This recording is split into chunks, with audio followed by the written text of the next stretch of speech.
तरीके के अपमानजनक शब्द जो उन्होंने बोले हैं, इस पे पूरी तरीके से दलित समाज नहीं, देश का एक एक, मैं लॉयर हूँ, हम लोग अगर संविधान नहीं होता तो हम एज एन लॉयर कोर्ट्स के अंदर काम नहीं कर पाते। नरेंद्र मोदी जी देश के प्रधानमंत्री होने के बावजूद देश के गृह मंत्री का जो पास्ट रिकॉर्ड है वो हम आपसे छिपा हुआ नहीं है।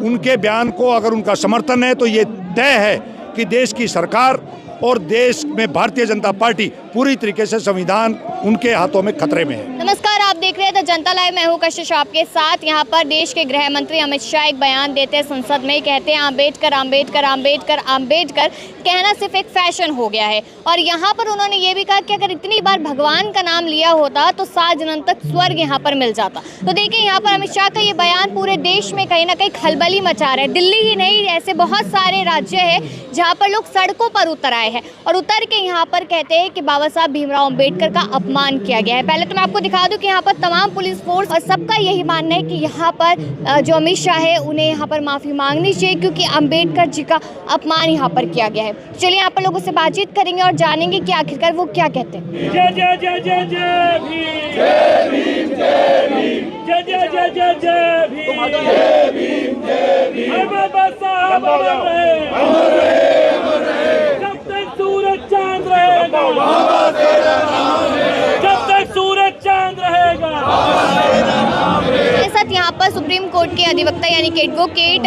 संजीव जी है। तो सर, सीधा सवाल यही है कि ऐसा क्यों लग रहा है कि अपमान हो चुका है? देखिए, उस बयान को अगर कोई बच्चा भी सुनेगा जो संसद में देश के गृह मंत्री अमित शाह जी ने दिया है, उससे अपने आप पता चलेगा कि वो कितना सम्मान कर रहे हैं। वो देश के संविधान का सम्मान नहीं करते, देश के संविधान निर्माता बाबा साहब अम्बेडकर का सम्मान नहीं कर रहे हैं। अगर इस तरीके के बयान के बाद भी पूरे देश में एक पूरी तरीके से रोष है। रोष क्यों है? क्योंकि इस देश में बाबा साहब अम्बेडकर के इस संविधान की वजह से सबको समान अधिकार मिला है। आज ये पार्लियामेंट में चुन के जो सरकार चला रहे हैं, ये भी संविधान की देन है। अगर ये संविधान नहीं होता, राजे महाराजाओं का राज होता, तो इनकी सरकार नहीं होती। तो ऐसे संविधान निर्माता के बारे में जिस तरीके के उनका कल का भाषण के दौरान वो लाइनें थी, जिस तरीके से उन्होंने बोला है, वो अपने आप में बेहद अपमानजनक है। उस पर तुरंत प्रभाव से कार्रवाई होनी चाहिए क्योंकि वो संसद के अंदर दिया हुआ बयान है। लेकिन यहाँ पर भाजपा कह रही है कि उस वीडियो को काट कर दिखाया गया है, पूरा बयान सुनेंगे तो कांग्रेस पे कटाक्ष कर रहे हैं। वो किसी पे कटाक्ष कर रहे हो? जो बयान आपने, हमने, पूरे मीडिया ने, पूरे देश ने सुना है, वो पूरा बयान है, उसमें कोई कटिंग नहीं है। वो किसी कांग्रेस पे दे रहे हो या किसी और पे दे रहे हो, आज वो सरकार में है। पिछले 11 साल, लगभग 11 साल हो जाएंगे सरकार में। ऐसे में उनको अपने बारे में बताना चाहिए, अपने पूर्व नेताओं के बारे में। इस तरीके के अपमानजनक शब्द जो उन्होंने बोले हैं, इस पे पूरी तरीके से दलित समाज नहीं, देश का एक एक, मैं लॉयर हूँ, हम लोग अगर संविधान नहीं होता तो हम एज एन लॉयर कोर्ट्स के अंदर काम नहीं कर पाते। तो देश के संविधान को बचाने के लिए, देश के संविधान के निर्माता के प्रति जो उनकी भावना है, उसको कहीं ना कहीं अब पूरे तरीके से रोष के रूप में आने वाले चुनाव में भी, और कहीं ना कहीं जनता उनके खिलाफ पूरी तरीके से। तमाम नेता है जो लगातार यही कहते नजर आते कि अब संविधान खतरे में है, संविधान को खतरा है तो उसको बचा लिया जाए, ऐसा है? देखिए, संविधान निर्माता के बारे में जिसकी ये सोच है और वो देश के गृह मंत्री हैं, तो ऑटोमेटिकली उस संविधान निर्माता के प्रति अगर उनकी ये सोच है तो संविधान के प्रति क्या सोच होगी, ये हम आप स्पष्ट समझ सकते हैं। देश का संविधान को कमज़ोर करने के लिए, देश की कॉन्स्टिट्यूशनल बॉडीज़ को कमज़ोर करने के लिए इस सरकार ने पिछले 10 साल में पूरी तरीके से सारे इंस्टीट्यूशन को तार तार किया है। ठीक है, इनको तीसरी बार भी हंग पार्लियामेंट के माध्यम से सरकार चलाने का मौका दिया, लेकिन बाबा साहब अम्बेडकर के प्रति अपमानजनक भाषा का हिसाब देश जरूर चाहेगा। तो क्या चाहते हैं फिर उनसे? क्योंकि तमाम नेता यहाँ, तमाम लोग यहाँ पर कह रहे हैं कि इस्तीफा दे, माफ़ी मांगे। आप लोग क्या चाहते हैं? देखिए, हमारी पार्टी के शीर्ष नेता अरविंद केजरीवाल जी और बाकी सभी नेता बहुत जल्द अभी पहुँचने वाले हैं। उनकी मांग हमारे एक एक कार्यकर्ताओं की मांग होगी।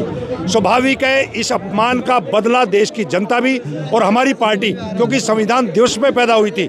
अरविंद केजरीवाल जी कट्टर ईमानदारी के साथ साथ संविधान के प्रति समर्पण करते हुए पार्टी को आगे बढ़ा रहे हैं। देश की जनता हम लोगों को पसंद कर रही है। अरविंद केजरीवाल जी की सोच ये है कि देश के अंदर शिक्षा मजबूत होनी चाहिए, हेल्थ मजबूत होनी चाहिए, और यही सोच बाबा साहब अम्बेडकर की थी। बाबा साहब अम्बेडकर भी ये कहते थे कि अगर शिक्षा एक गरीब के बच्चे को मिलेगी तो वो तरक्की करेगा, देश तरक्की करेगा। तो उस सोच को मजबूती से आज इस विरोध दिवस के तौर पे भारतीय जनता पार्टी के मुख्यालय पे जाएंगे और हमारे नेतृत्व जो दिशा दिखाएगा उसके तहत हम लेकिन अगर देखा जाए पीछे की ओर तो बैरिकेडिंग से पूरा रास्ता ब्लॉक कर दिया गया है, तो कैसे अपनी बात पहुंचाएंगे फिर?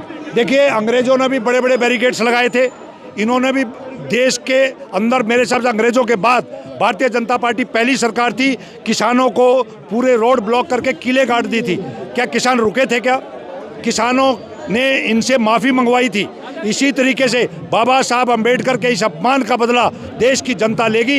ये छोटे छोटे बैरिकेड से देश की जनता या देश के नेता डरने वाले नहीं हैं। ऐसा नहीं लगता कि संविधान पर अब कहीं ना कहीं मनुस्मृति भारी पड़ती हुई नजर आ रही है? बिल्कुल बिल्कुल, ये बिल्कुल सही है, और ये दुर्भाग्य है कि देश की संसद के अंदर इस तरीके का देश का गृह मंत्री बयान देता है। कहीं ना कहीं देश को उसी दिशा में लेके जाना चाह रहे हैं जहां भाईचारा टूट जाए, जहां धर्म में आपस में बंटवारा हो जाए और इस देश में अनार्की फैल जाए, जिसको हम नहीं होने देंगे। अब धर्म की बात करें तो यहाँ पर तो भाजपा एक धर्म को मजबूत करने में लगी हुई है, हिंदू धर्म की बात करते हैं। नहीं, मजबूत करने पर नहीं लगी हुई है। यहाँ मेजोरिटी हिंदू हैं, मैं खुद हिंदू हूँ। हिंदू को मजबूत नहीं कर रहे हैं। देश में आपका पड़ोसी मजबूत होगा, आपका कॉलोनी मजबूत होगी, आपका गांव मजबूत होगा, आपका प्रदेश मजबूत होगा, देश मजबूत होगा। वो तभी मजबूत होगा जब आपस में भाईचारा होगा।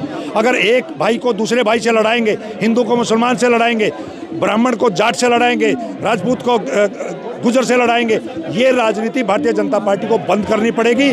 भारतीय जनता पार्टी को राजनीति करनी पड़ेगी, अच्छी स्कूलों की व्यवस्था करे, अच्छे हॉस्पिटल्स की व्यवस्था करे, अच्छे सुरक्षा का इंतजाम करे। दिल्ली को क्राइम सिटी बना के रख दिया इन लोगों ने। आज हर रोज हमारी बहनें, कोई सुरक्षित नहीं है। आप खुद अपने आप को सुरक्षित नहीं समझते होंगे। कोई यहाँ पर बुजुर्ग सुरक्षित नहीं है। रोज मर्डर हो रहे हैं, रोज रेप के केस रजिस्टर्ड हो रहे हैं, और देश के गृह मंत्री क्या बयान दे रहे हैं? बाबा साहब अम्बेडकर के बारे में बयान दे रहे हैं। अपमानजनक है। इस अपमान को देश की जनता सहन नहीं करेगी। लेकिन भाजपा तो यहाँ पर जिस तरीके से मैंने पहले भी कहा कि एक धर्म को मजबूत करने की बात कर रही है, आप यहाँ पर कह रहे हैं कि एजुकेशन की बात करें, इसकी बात करें, यहाँ मंदिर मस्जिद की बात ज़्यादा की जा रही है, ऐसा लग रहा है आपको? देखिए, मंदिर मस्जिद से ही ये पिछले 11 साल में डटे हुए हैं। ये दुर्भाग्य है हमारे देश का कि हमारा युवा बेरोजगार है। वो जुमले 2 करोड़ लोगों को रोजगार देने की, विदेशी धन वापस लाने की, 15-15 लाख रुपए खातों में डालने की, वो सब जुमले निकले। उसके बाद देश के अंदर, दिल्ली के अलावा पूरे देश के अंदर भारतीय जनता पार्टी एक स्टेट में अपनी, जहाँ उनका सरकार है, एक स्टेट में सरकारी स्कूल का हाल बता दें, टेंट का स्कूल लगा के देश के प्रधानमंत्री को फोटो खिंचवानी पड़ी थी। तो शिक्षा पे जब तक काम नहीं होगा, जब तक देश मजबूत नहीं होगा, देश को अगर वर्ल्ड में नंबर 1 बनाना है तो आपको शिक्षा पे और इलाज पे काम करना पड़ेगा। अम्बेडकर जी यहाँ पर स्वतंत्रता, समानता की बात करते थे, और यहाँ पर हम देख रहे हैं कि हमारा जो देश है वो कहीं ना कहीं पीछे जाता जा रहा है। मस्जिदों को खोद के मंदिर निकालने की बात की जा रही है, तो उसे आप क्या समझ रहे हैं फिर? नहीं, डेफिनेटली देखिए, इससे भारतीय जनता पार्टी को कुछ समय तक वोट मिल सकती हैं, लेकिन देश को ऐसी जगह पे ले जाके खड़ा कर दिया है जहां हमारा युवा आपस में घृणा का भाव है एक दूसरे के प्रति। हम देखते हैं व्हाट्सएप इंडस्ट्री कहां से चल रही है, कौन मैसेज बनाता है, उस मैसेज को हम सर्कुलेट करते रहते हैं, एक जाति दूसरी जाति के खिलाफ, एक धर्म के लोग दूसरे धर्म के खिलाफ। इससे देश की उन्नति नहीं होगी। देश को आगे बढ़ाने के लिए भारतीय जनता पार्टी के लोगों को अपनी सोच नहीं बदलेंगे तो देश इस बयान के बाद इतने गुस्से और रोष में है। देश में समानता चाहिए, देश में रोजगार चाहिए, देश में सुरक्षा चाहिए, देश में अच्छे स्कूल और हॉस्पिटल चाहिए। इस पे काम करने वाली ही सरकार देश में आगे चलेगी। तो अमित शाह के बयान का तो समर्थन यहाँ नरेंद्र मोदी भी कर रहे हैं, कहते हैं कि ऐसा कुछ नहीं है, तो मैं पूरा साथ देता हूँ उनका। नहीं, देखिए, यस, नरेंद्र मोदी जी देश के प्रधानमंत्री होने के बावजूद देश के गृह मंत्री का जो पास्ट रिकॉर्ड है वो हम आपसे छिपा हुआ नहीं है। उनके बयान को अगर उनका समर्थन है तो ये तय है कि देश की सरकार और देश में भारतीय जनता पार्टी पूरी तरीके से संविधान उनके हाथों में खतरे में है। खतरे में है, ये मान रहे हैं आप? जी जी। मतलब जिस तरीके के इल्जाम लगाए जा रहे हैं यहाँ पर, उसमें सच्चाई है? सच्चाई है, बिल्कुल बिल्कुल सच्चाई है। बचाएगा इसे?